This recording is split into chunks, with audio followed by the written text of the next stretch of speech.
You're listening to the Shoot Your Shot podcast. I'm Megan. And I'm Jen, and we are two boss babes sharing our journey and inspiring you along the way.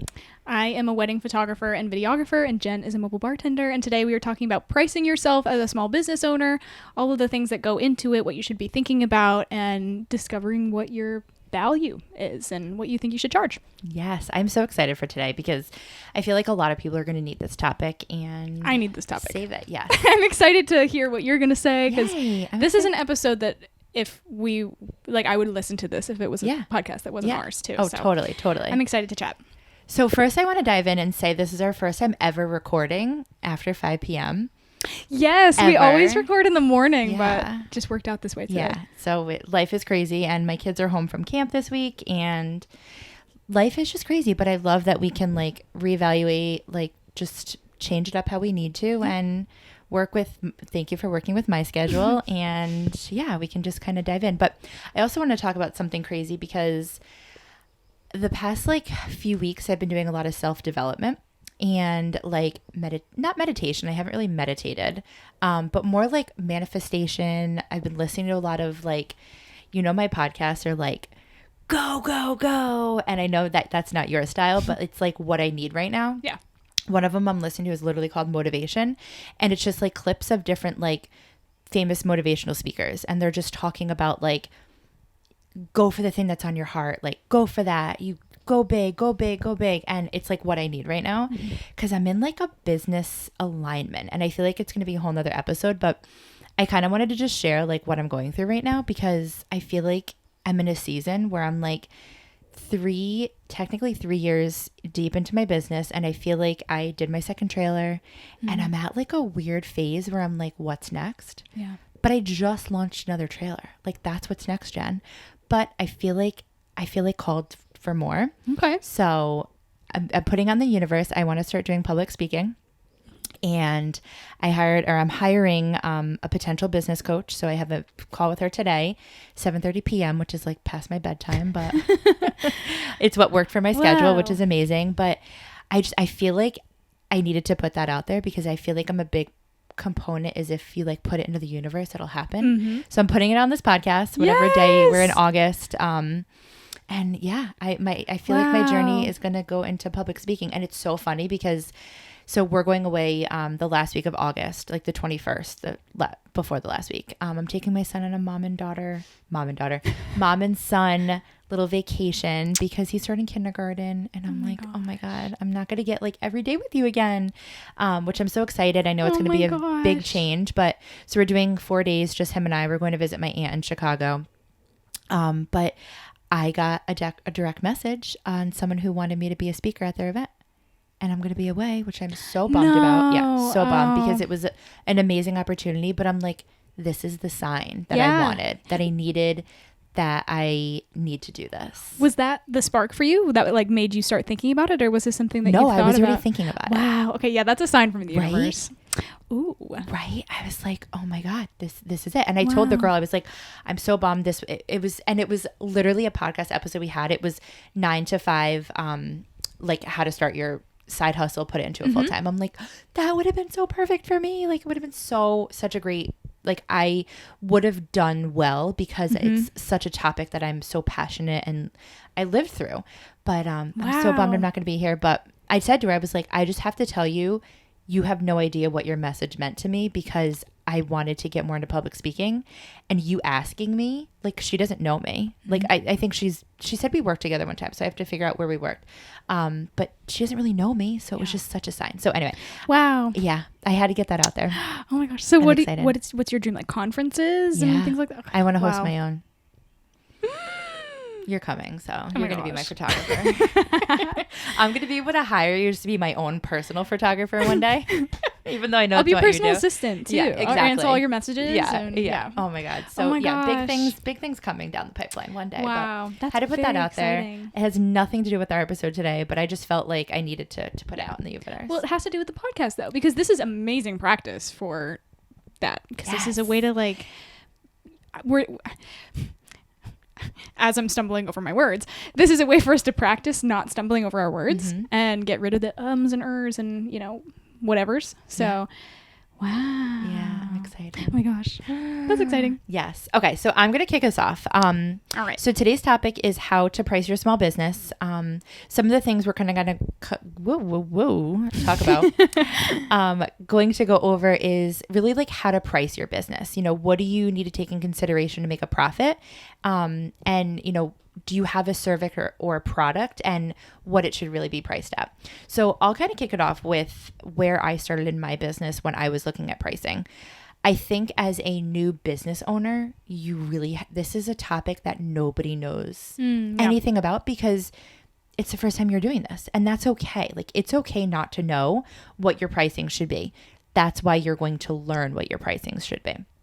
When I first started, I can't remember if I looked into the competition or if I really just started. I do know what I did. Okay. So when I first started, I started reaching out to other mobile bars, not in Connecticut, just in the world. And I started an Instagram chat, and we still talk to this day, 3 years in, and it was all mobile bars that were really starting around the same time. And then I hired a mobile bar business coach, and she did not have a trailer. So she didn't have the knowledge of what I could price my trailer, but she knew what to price a mobile bar.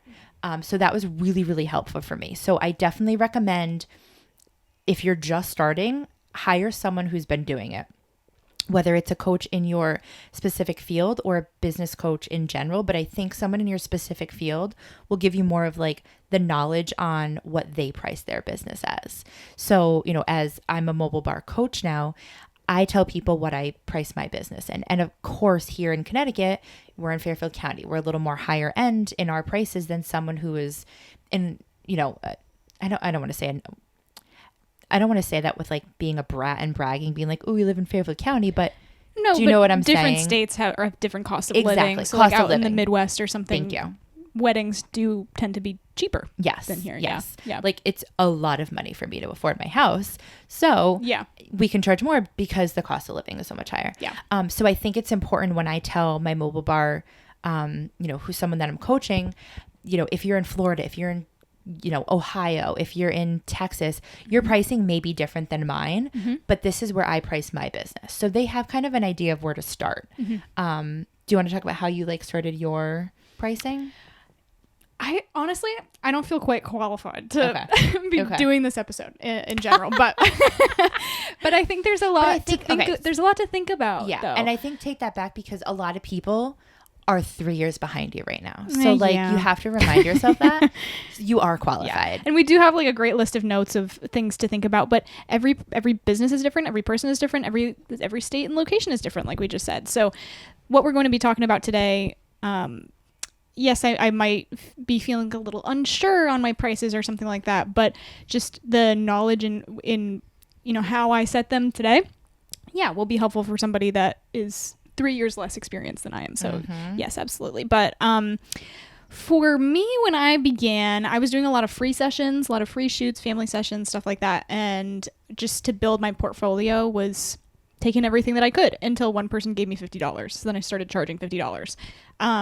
And that was the beginning of me figuring out my pricing, was just like, okay, this is what one person thought I was worth. And then as I joined Facebook groups and made friends and had local friends that I started to work alongside, I was able to pick some of their brains and be like, what are you doing? And that goes along into another point with research that you were saying too, is that you kind of need to poke around and look at the other people in your industry and be like, what are they charging versus what are they offering? So for me, my hourly rate might be, I don't know, like $200 more than another photographer nearby.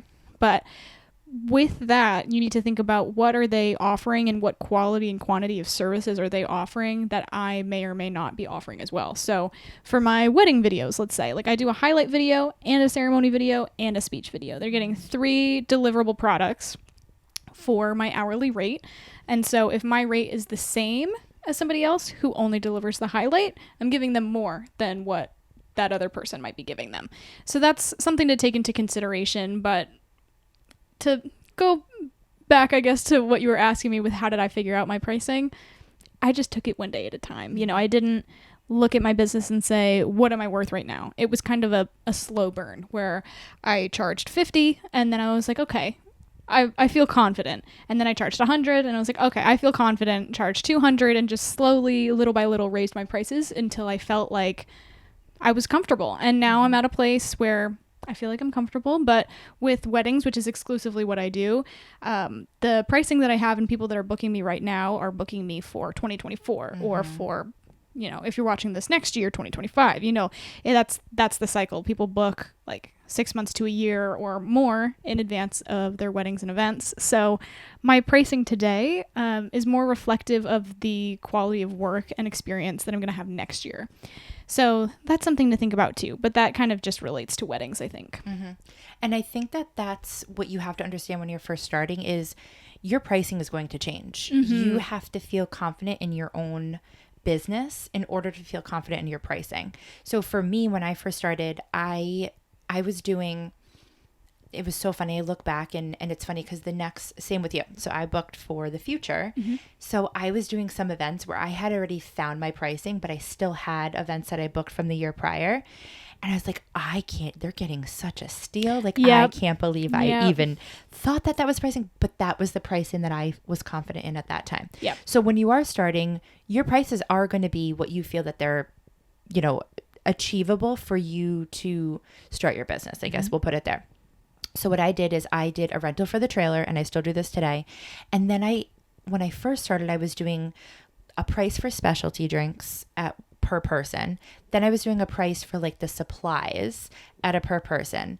Then I was doing a bartender fee at a per hour. And then we charge for a water station because it's we have to do that. So those are kind of my set prices. Then I realized that it got really complicated because people were like, well, I do want the specialty drinks, but I don't know if I really need them. And the specialty drink was what my business is all about. So I'm like, you know what? Let's tie those two together. So now I just do a per person charge. You get 2 specialty drinks, you get all the mixers, all the supplies, and this is the cost that it is. I love that. And it was so much easier for the customer to be like, okay, this makes sense, versus having to ask me all these questions. And in the beginning, I was also like customizing my menus every single time. These are things that you learn. And I had to learn that in order to know what I was doing wasn't working. But now, okay, I realized it wasn't working. Now we're going to move on and we're going to do it this way. So I think that's the same thing with your pricing. You just have to see what's working, what's not, and then up it a little bit more. Up it a little bit more. And if you start to notice that people are paying those prices, you're good. Like that's, you know, that's what it comes down to. As long as you're booking. As long as you're still getting the bookings. I've also found with pricing, and we're going to dive into like actual details, but I've found that I do have to adjust my pricing sometimes. So for example, if I'm booking for 2024, now at 2023, I'm not going to adjust my pricing because I'm booking a whole nother year. Inflation's going to be, you know, price of living is going to go up, cost of everything. And you have to, in your mind, consider a 3% increase standard. So if you're not increasing your pricings year over year at least 3%, you probably should reevaluate that and look, because the cost of life changes. And even when I was in corporate, like we were getting a quote unquote 3 to 5% raise each year because the cost of living was going up. So you have to remember that in your business. But I forget where I was going with such this. a hot button topic right now too. I've been seeing a lot of TikToks lately and like Facebook group, you know, stuff like all the time. That's like, oh, I inquired for my wedding pre-COVID, like, and it was this price, and then I just decided to like continue on my plans and replan my wedding now, and oh my god, the venue doubled in price. And people are saying like, oh, my friend got married here last year and I just, you know, got engaged and I want to get married there, and the venue doubled in price. And double is probably a lot for a year difference, but that's such a huge thing. Weddings are expensive, but weddings are a luxury, and there are ways to do a wedding on a budget. And it's just, you know, if you have the amount to spend on like a really great photographer, like you can, but you don't have to. And that's something that I feel like people are kind of getting swept up in right now, and seeing like prices increasing for wedding vendors, people are kind of like freaking out. But you know, you're getting a raise, like that person's getting a raise every year. Other businesses have to raise their prices too, and people aren't really batting much of an eye. So like same with like produce and just like normal everyday stuff, gas. So, and I think that's hard in my business because, for example, produce, like going into the topic we're going to talk about is how to cover the cost of doing business. So for me, I have a rental of the trailer, and that seems like, okay, you're renting the same thing over and over, but I have to fix that trailer sometimes. Yeah. And there's going to be expenses that I need to, repaint it or get new tires, get new brakes, like all these other things that goes into that rental cost. It may not be every single event, but down the road, I'm going to need to be able to do that. And then the cost of produce. I'm using fresh ingredients for everything. Like I remember when there was like a lime shortage where you could not get limes anywhere. It was the craziest thing actually. And let's use limes were $1 for an example. They were like $4. Wow. Like it quadrupled in price because the United States we just could not get limes. So it was insane. Weird. It was crazy. And margarita is like our best known, and I use fresh lime juice. So anyway, those are things that you have to consider too, is the cost of some products. And I remember like same thing with cups. The price of cups went up at one point because we just couldn't get like plastic. It was crazy. But it's things like that. If you are doing a service-based industry where you're using products that you have to purchase, you have to remember what the cost of that product is. And then, this was something that I really had to start learning, me going shopping. So let me retract that because I think you can agree and have a comment on this. So our service is not just the day of the event. Yes, that's what a lot of people understand they're paying for. And I'm going to use an event that I just recently booked. It was a nonprofit. The event they're hosting is a fundraiser. So they're looking to make money, not spend money. So we went into like my whole proposal, and she was like, well, and this is, I love this client. I don't know if she'll listen, but I know people who know her will listen to this. And I love her, and we're doing the event and I'm so excited. I can't wait. But she has a board to report to too. Yeah. So she came back to me and she was like, well, what if we cut this out and cut this out and cut that out? And, what if I supply this and I supply this? And I'm like, okay. And in my head, I'm like, but then you're not getting my product anymore. You're no longer getting what I provide. You're getting, anyway, we can go into detail about that. But one of the comments that she was like, well, how much does this really cost you? And I'm thinking, and I'm like, okay, yes, maybe I'm upcharging a little bit, but I have to go shop for all of that. I have to go prepare all of the syrups the night before. I have to do a lot of planning meetings for myself to know, okay, you have 2 specialty drinks. I have to know what ingredients to get. Like yesterday, I'm planning for our wedding on Saturday. Side note, Meghan and I are working our first event together. I'm so excited. Oh my God, I can't even wait. I'm so excited. But I was preparing for the 2 specialty drinks, and I had to make a list of all the ingredients. I have to know how much supplies. It was probably a good hour and a half that I was on my computer just doing that one wedding. And those are things that you need to charge for. Yeah. You need to charge for your expertise. Yeah. Exactly. Yeah. Exactly. And I know that a lot of people I'm not saying this in a negative way, but a lot of people are like, oh, well, you just take my pictures the day of. But that's not what it is.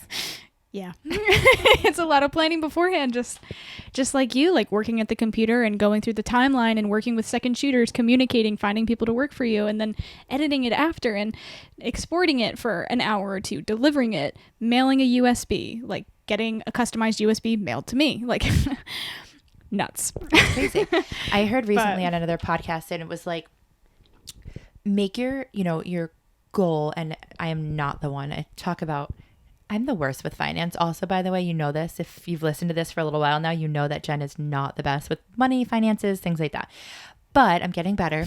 But someone said, look at your business as a goal, or look at your business as a whole. What do you want to make in, the next year? Then break it down by monthly. How much is that a month that you have to make? Then break it down weekly. How much you have to make a week? Then break it down hourly, so you see your hourly cost. And I was like, oh my God. I haven't done it like that. I've done that in reverse, where I've like looking back at July, because now we're into August.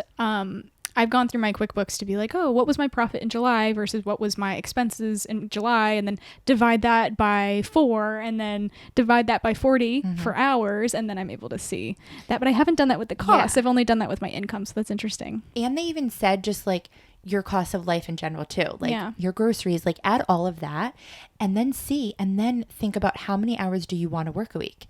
And then, so say you want to work 20 hours a week, let's just for an example. what are your hourly rate for that? And then if you think about it, you're like, wow, I'm worth more than that. Yeah. And Yeah. then it's interesting. So I'm going to actually do that. That's something that I give all of you homework. Try that. Like a business budget. Yeah. Instead of like personal finances and thinking like, oh, what is it? The rule that's like 30% of this goes to this. Do that in your business. Yeah. And especially for taxes too. Mm-hmm. So we can get into that, but like all of your expenses, not just per event and like the costs of products, but also your subscriptions, like your monthly and annual subscriptions for things like QuickBooks, things like HoneyBook. All of those are going to cost you money. And depending on what you're doing, if your business is more online, you have to pay for your website. And if you have a Shopify or if you have an Etsy or something like that, like you have to pay for your listings, and then you have to also pay for your subscription. And so all of those things add up like crazy. And if you do annually, you do save a little bit of money. But if you're watching this podcast and you're just figuring it out right now and you haven't decided if you've opened up your business yet, like you might not know if you want to settle on something for a year. Like if you're not super positive and you don't know if you're going to like this service and you don't know if you want to use Wix or if you want to use Squarespace, like maybe don't do like the whole $400, whatever for the year. You might have to do it monthly. And then once you figure things out, but that's really hard to decide is like which of these services is best and which one is the cheapest and which one is, maybe you don't want to go with the cheapest one. So as long as you can figure all of that out, you will be fine. But yeah, your investments, your maintenance, your goals for the future, like those are all things that need to be in your budget in order for you to figure out what you really can charge. Yeah. It's funny. When I do my coaching calls, a lot of times I get, what was the overall cost of your startup? And, I have a final price and I tell them what my final price is. I'm like, but I could have done it differently. Like I feel like if I, and it wasn't a lot for starting a full business and things like that. Mobile Bar is a very lower, I mean, it's still a lot, but a lower end startup business, I guess you could say, because there's not a lot of overhead.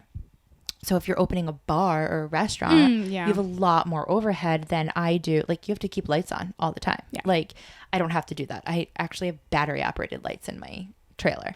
So it's, you really have to dive into what your expenses are going to be to really know how much you have to charge. And I think that another thing for me is, getting into employees once you start having employees, if you do have employees. So this is my first season of really having an actual team. So I have to 1099 them. I have to make sure that I'm, I still do Venmo. I don't like pay them like a check, which I probably should start doing now that I'm like really. But with the 1099, I think that's what that is though, because isn't 1099 saying that they're a contractor, that they're not like employees? Yes. Yep. Yeah. Then I think that's fine. Yeah, which is what we want. But but now every time I Venmo them, I put the date so that of the event that they worked. So then I can go back in and say, okay, I paid them this much for this event, and just have like almost like a spreadsheet, which I need to start doing. But really have a spreadsheet of, month to month what I paid my staff, because A, at the end of the year, that's a write-off, and B, I have to give that to my tax guy, all the things. But it's just really, it's really being organized. And I think that's something that I personally need to work on better for myself and for my business. But I think that comes in time. And I think it comes with, the self motivation of saying, okay, if I want this to be successful and I want to see my business running, I need to put it down on paper. Yeah. Not have it all in your brain like I do. I know you're different than me in that, but that's something that I definitely need to do. But you're doing great with putting down the dates on things. Like that kind of saves your butt a little bit, is instead of paying people in cash, if like paying people digitally, you are able to go and see what the date was that you paid them. And you can go back at your calendar and be like, oh, right. Yeah, that was this wedding. And you have it documented that way. So it is kind of better to be doing it like that. With me and Second Shooters, I don't have an official like team. I don't have employees or like, oh, these people are Meghan and imagery. I just have friends. And so I pay people in cash off the record. Okay, guys, don't snitch on me. But it's the same thing as like having a kid babysit or like having somebody watch your dog. It's like, I consider it the same thing as that. Yep. They come and help me out for a couple of hours. I give them some cash. They give me their photos. Yep. That's it. Yeah.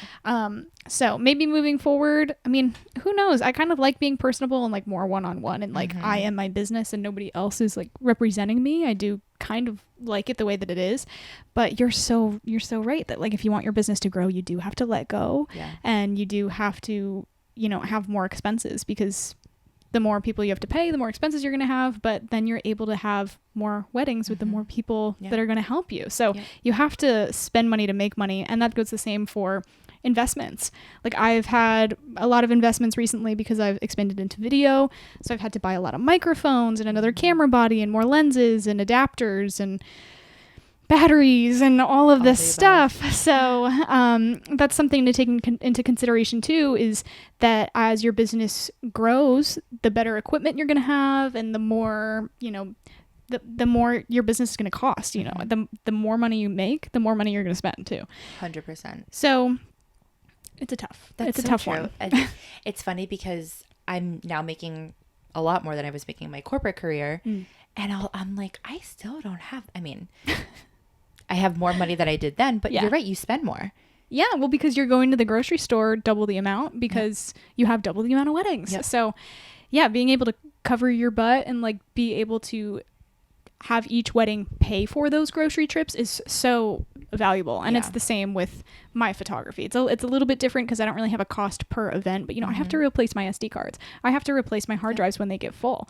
If my camera like breaks, I have insurance, but what am I going to do in the meantime? I need to get a rental. So I have things that will pop up where I don't have costs really per event, but there's wear and tear on your business and you need to be prepared to make, you know, quick payments. And if you're not able to, like, what are you going to do? That's my plan C, is like getting a rental. So, and I think that that's really important to always like have, I mean, you should have a savings account for your business no matter what. Yeah. That's like something that you should first start. Because you never know when things like that are going to happen. Yeah. You always want to be able to fall back. It's just like a personal, you know, savings. You need emergency fund. Right. Exactly. Yeah.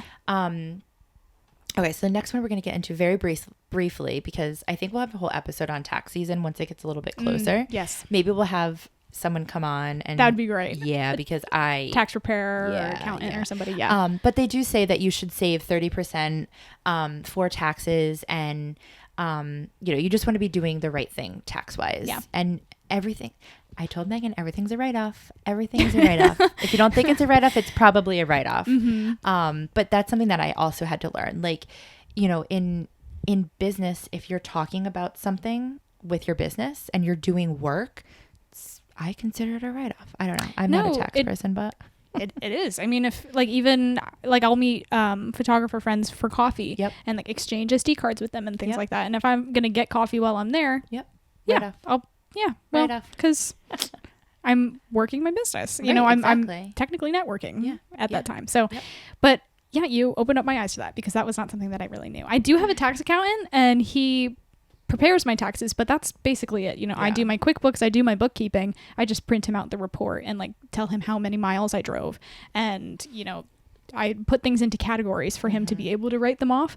But, you know, I didn't really have anybody hold my hand and walk me through and be like, this is a write-off. And, oh, Meghan, don't forget to track your miles. That was just something that I was like, this is what I'm supposed to do, right? So I like did a little bit of research, but I didn't, you know, he didn't really tell me anything. So that's something to consider. The thing too, like in your business, whatever your, you know, expertise is, I think you need to know what's considered a write-off. Like for me, all of my groceries for my event. I mean, it's of course that makes sense because it's obviously materials I'm using for my event. Yeah. But there's other things that I didn't think were write-offs that are. So look into that, you know, talk to a specialist and kind of go from there.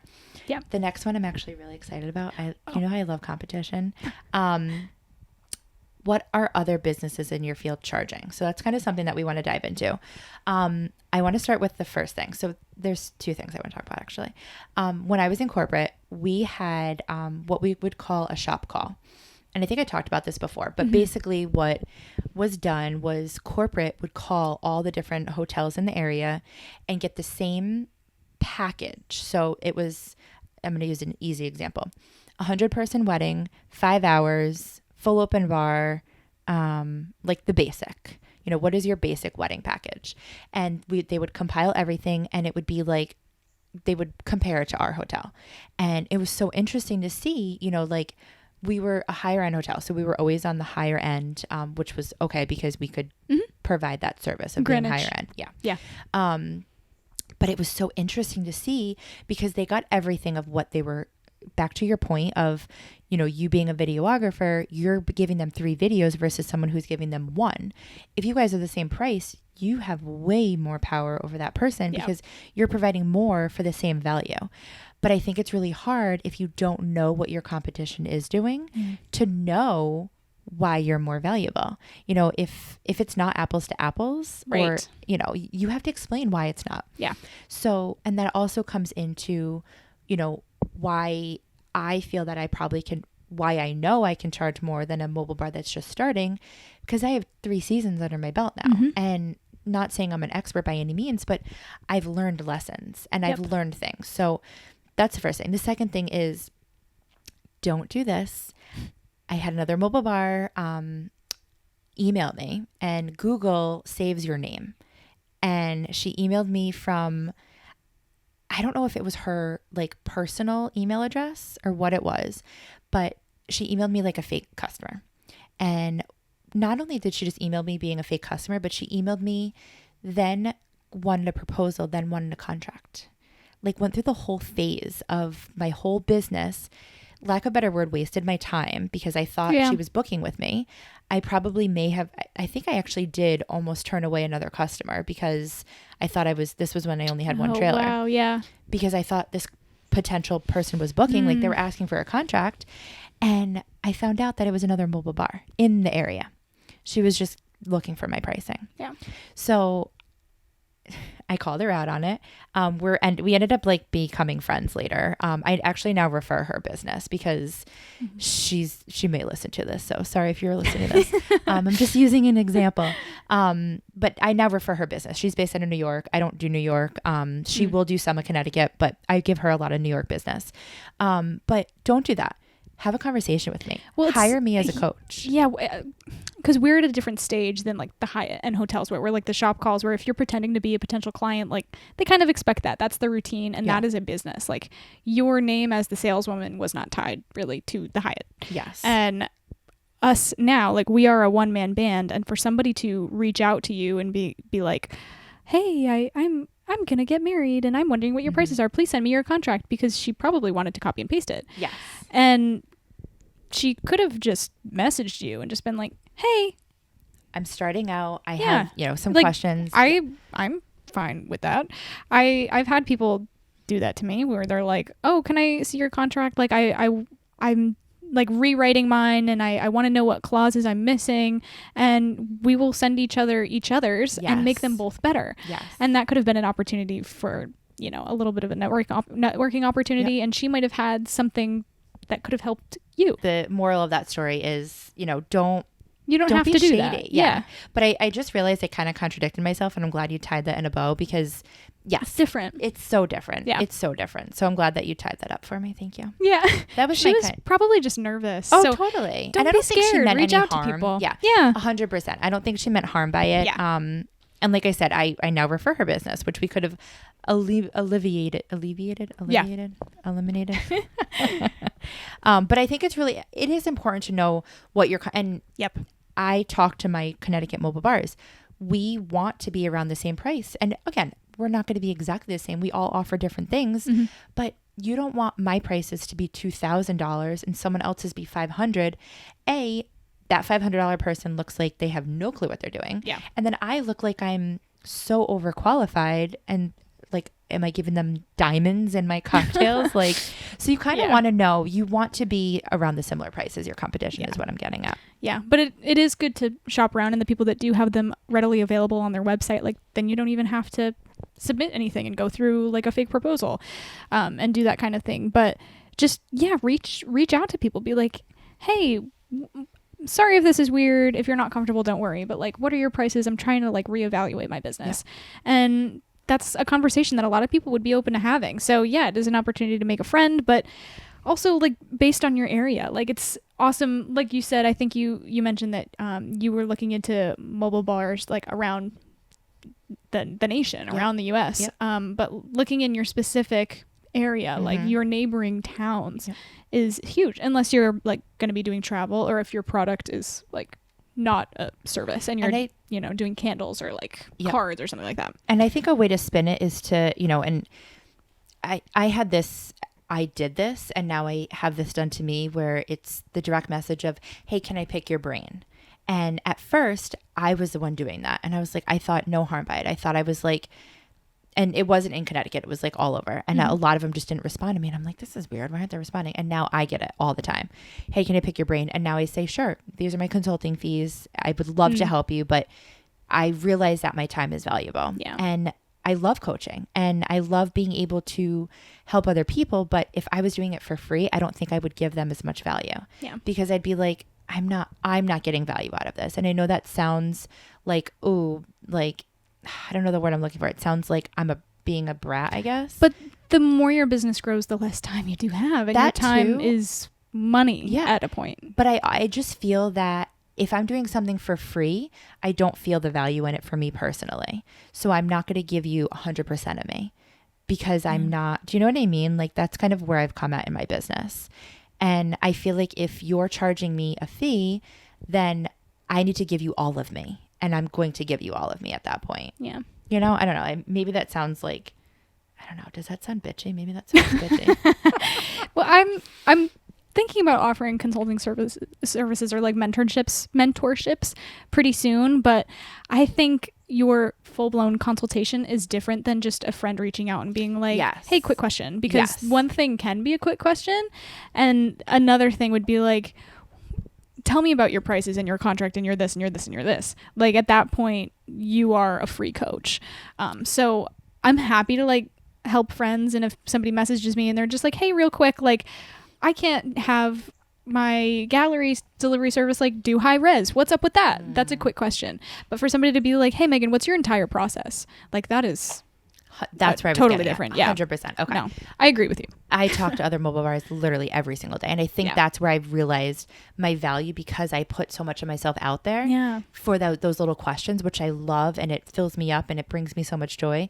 But I realize if I want to continue to do this, I need to find value in it for myself. But also, if one person asks you a quick question and you answer it and they have another question and you answer it and then they have another question, at that point you can be like, hey, I'm happy to answer more, but... Yes. And they might be inclined to, because if you gave them really good answers on their first two questions, they might be like, oh yeah, she does know what she's talking about. So I think this actually goes perfectly into our next little topic. Like, what do you feel you are worth? Yeah. Ooh, that slid in so nicely. Do you offer something that no one else does? Do you think your business is really unique and never done before? So I think we differ here because I think our businesses are much different in two different industries. The mobile bar industry is such a new, unique service. Yeah. Bartending has always been a thing, but now, we're bringing you an experience on wheels. Like we're literally bringing an entire bar to your backyard and in such a exquisite, elevated way. Yeah. We're providing you fresh cocktails with fresh juices and syrups and you can park garnishes. It wherever they want. We can park it where. Well, almost.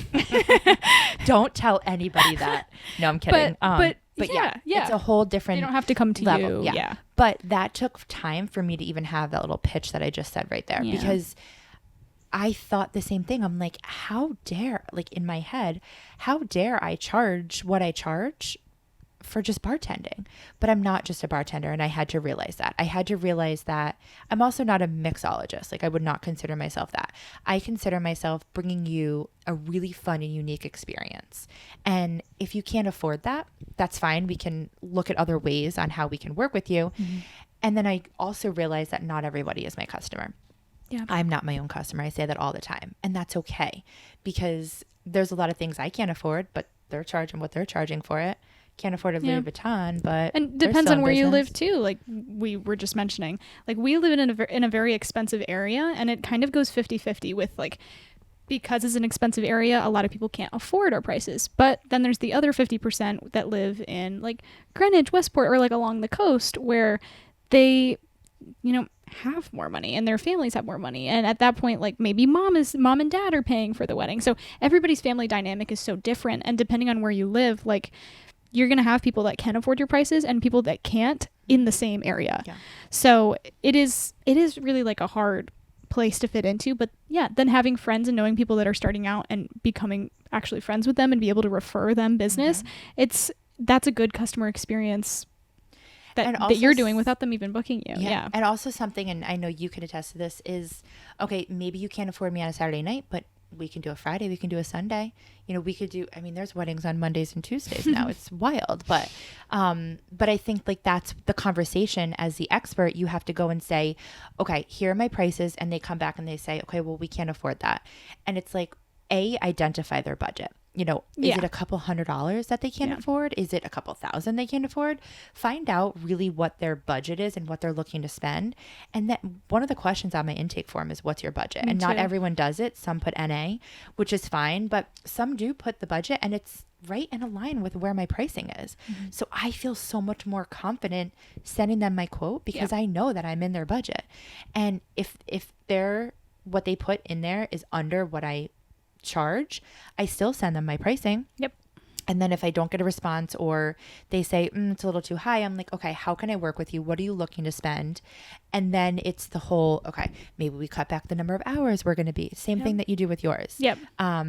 Maybe is your date flexible? Can we do a Friday? I can definitely offer you a discount on a Friday versus the prime Saturday that I only have 4 Saturdays usually in a month to book. So I think it's just really finding, if they can't afford you, really just having that more intimate conversation of what they want to spend, you know? Along with the what you're worth. If you offer something special, that was like bullet number 1. Bullet number 2 is the experience.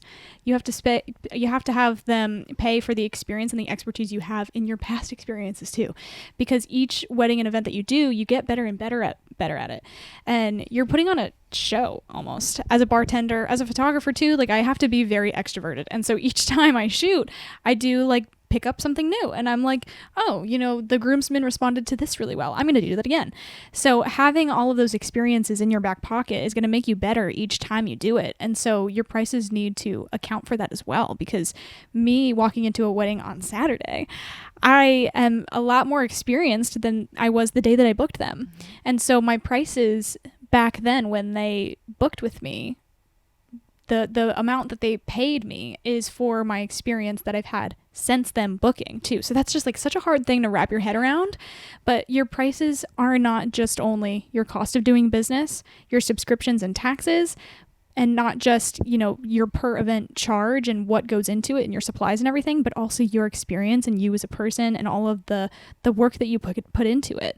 Because you learn so much along the way, not even just at the event, but administratively too. Like each time I do a Zoom call, I get better at that. And I try not to tell the exact same story. I try to, make it very personable when I talk to people, but sometimes I do kind of go through the same exact spiel over and over.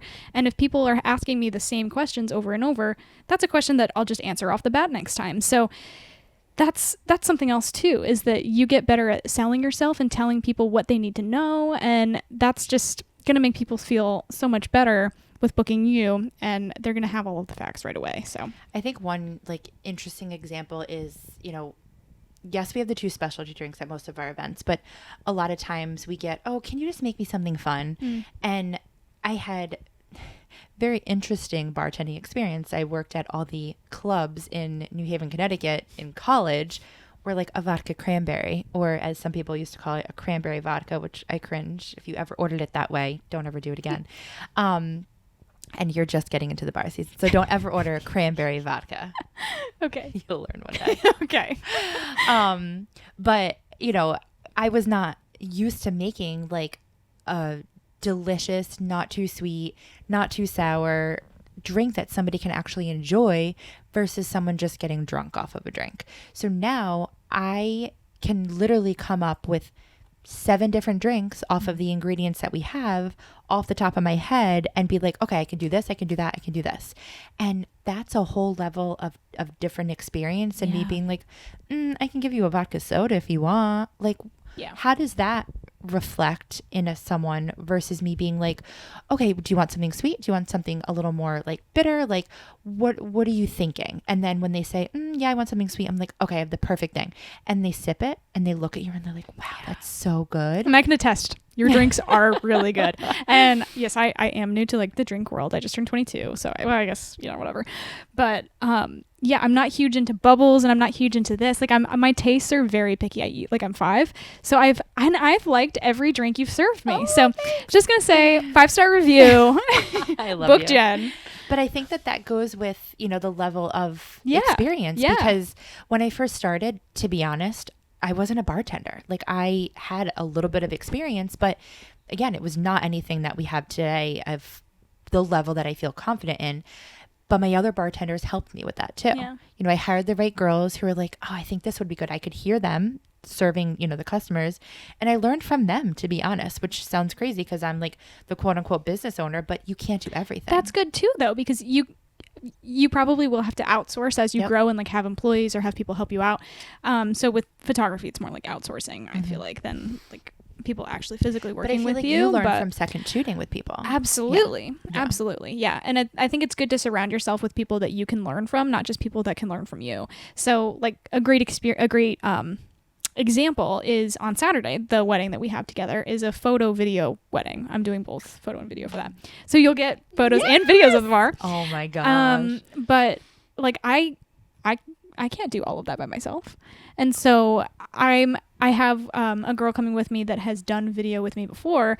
And so I'm like, okay, you're my video girl today. Okay. Yep. And she's happy to do it and everything. But, if she wasn't there and I had people that, I had to train and they had never done it before, like that's such a scary experience for them, scary experience for me. And we're all just going to be stressed out the whole day. So it's better to surround yourself with people that maybe have a little more experience than you or people that are comfortable because you can learn from them and they're going to make your business better. You don't want people that will make your business worse or drag you down. Yeah.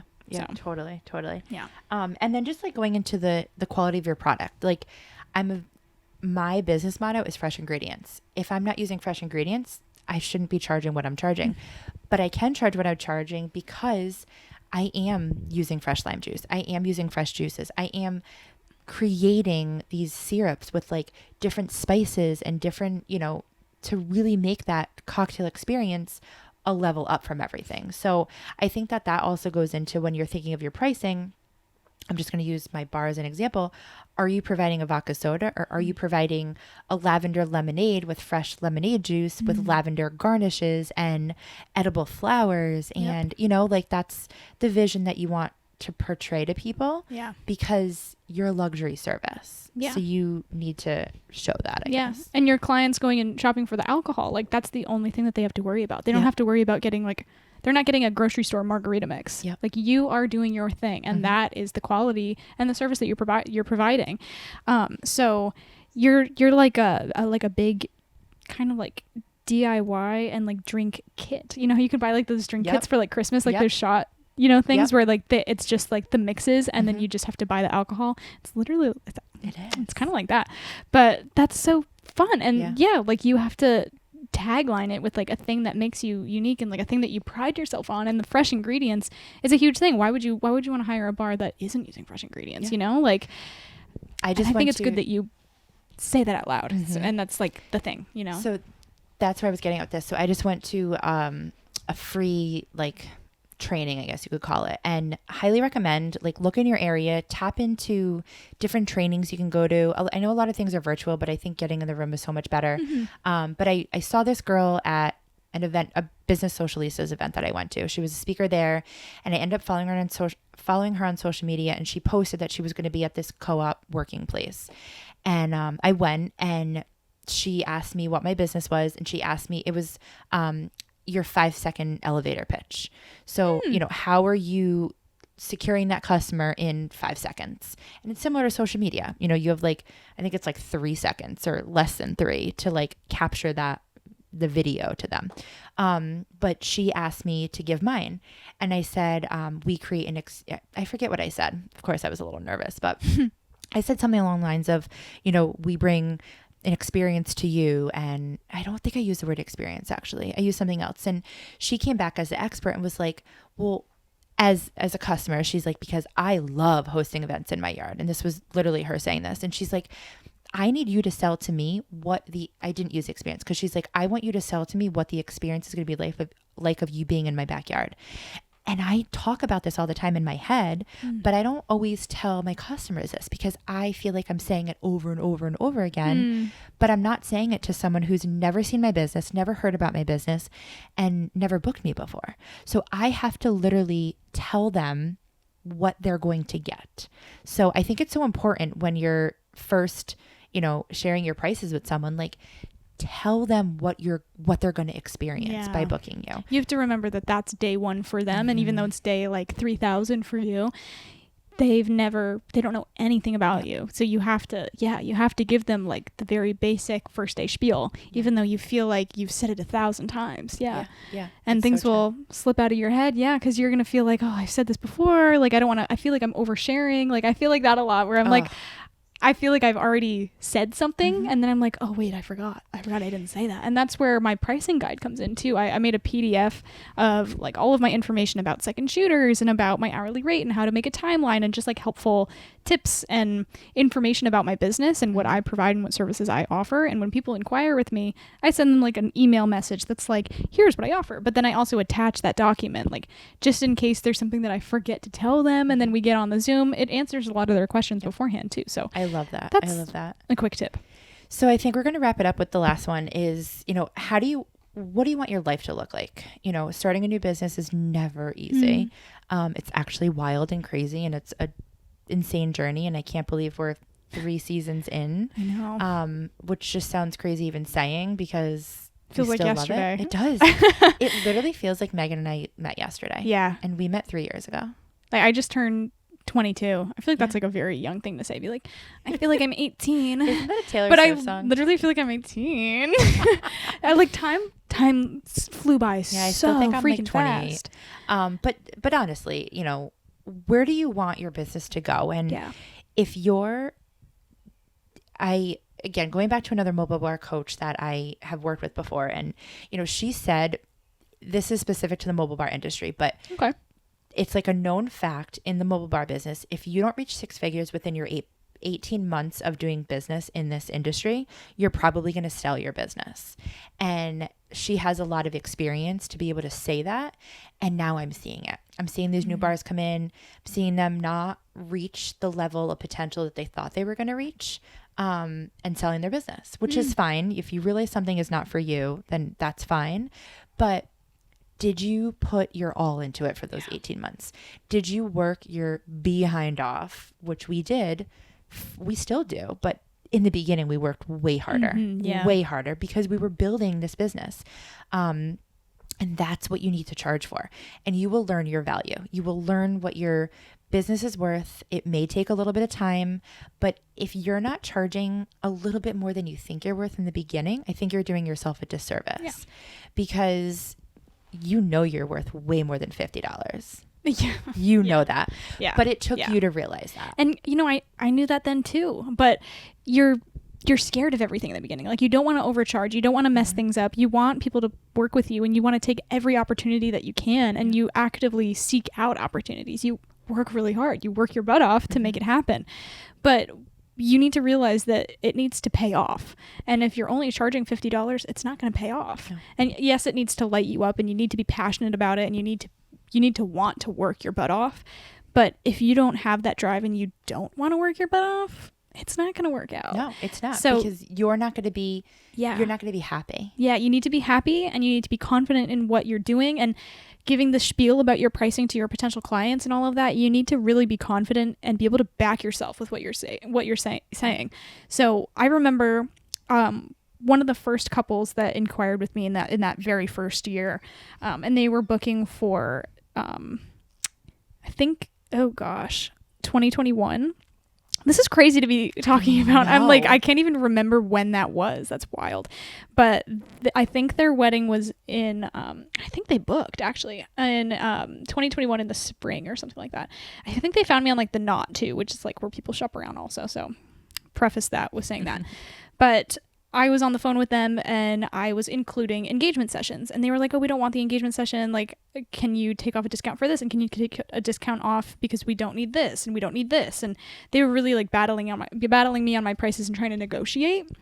And I was just kind of like, no, I offer it for free out of the kindness of my heart. Like, this doesn't affect this. And no, I'm sorry, I can't do that because this.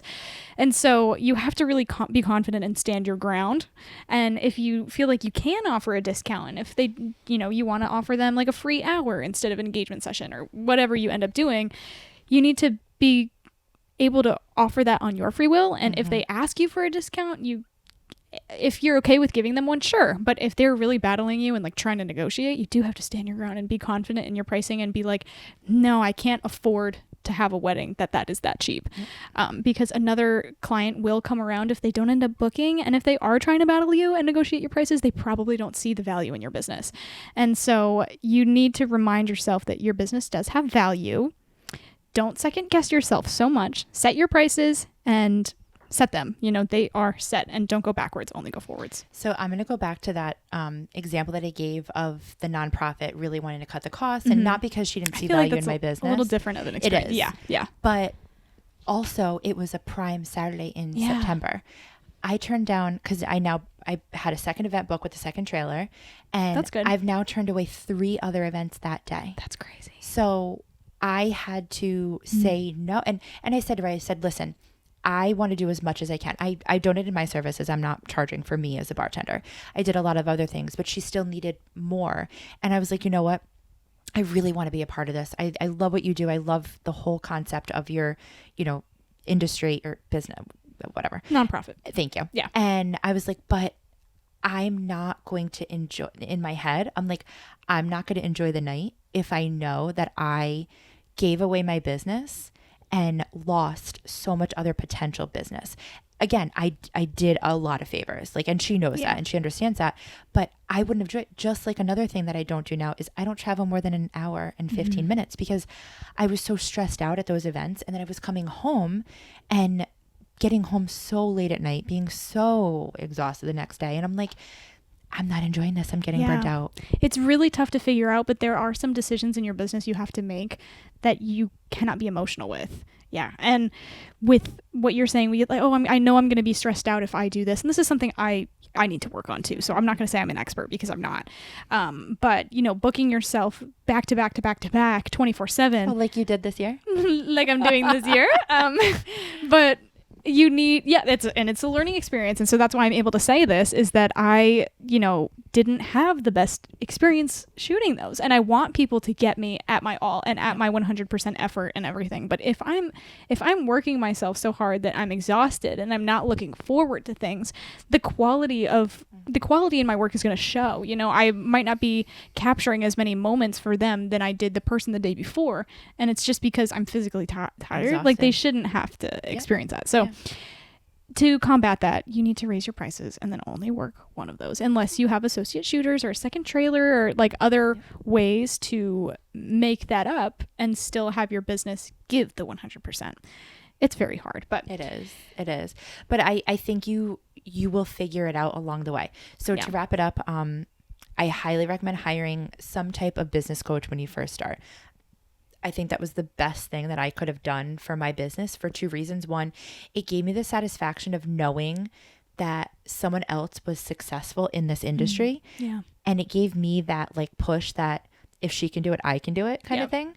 And she was amazing. And I loved every conversation we had. And you have to find the right person, but invest in yourself in the beginning. Yeah.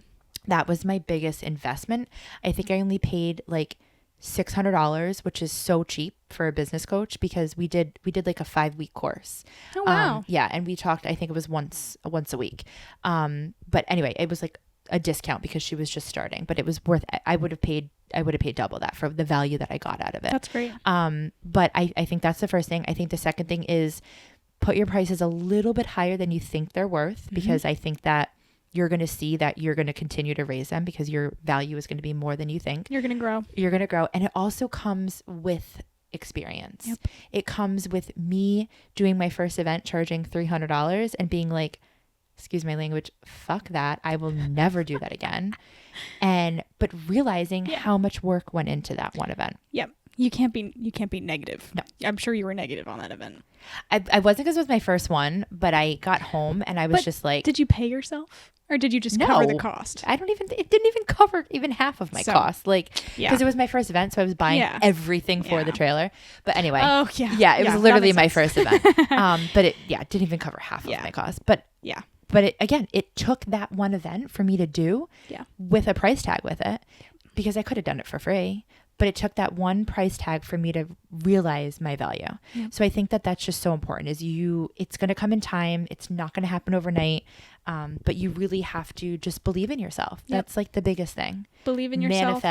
Manifest it and work really hard, because manifestation is not the end all. You can't just, wake up one day and be like, I want to make $1 million. I want to make $1 million. I want to make $1 million. You can't just repeat it. You have to go get it. But I think that's I think manifestation is like a psychology trick for me, at least.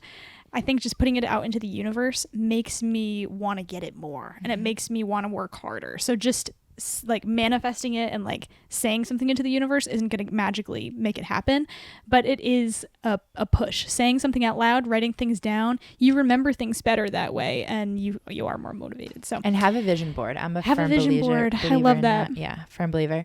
All right, well, this is amazing.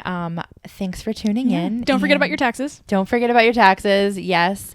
Keep a note of all your expenses. Yep. If you don't use a database like Honeybook, use Excel, use something to really just keep track of things the best that you can. Pen and paper works too, but technology is better. Take a look at our LLC episode too, because you might find some value out of that. We talked more about taxes and stuff in there. So that might be helpful. But if this is something that you're seeing after our tax expert episode, keep an eye out for that one. Yes, coming soon. Okay. Cheers. Cheers.